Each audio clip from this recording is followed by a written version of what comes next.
Ràdio Vilablareix presenta la notícia positiva de la mà de Rosa Anticó.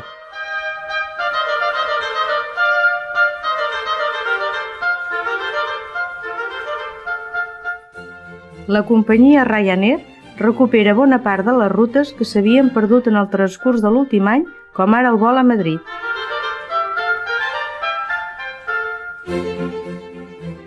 Entre les noves destinacions destaquen les de Suècia, Polònia, Irlanda i Grècia.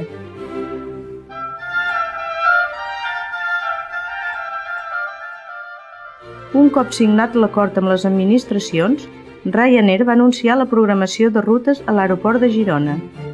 Es recuperarà bona part de les destinacions que s'havien perdut l'últim any.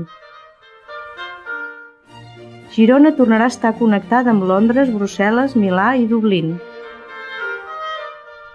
La companyia hi va sumar 19 destinacions més, algunes de les quals s'oferiran per primer cop des de Girona.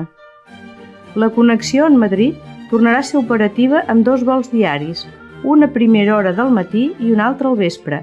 A més, es potenciaran mercats com ara l'Escandinau. Totes aquestes rutes començaran a ser operatives a finals de març.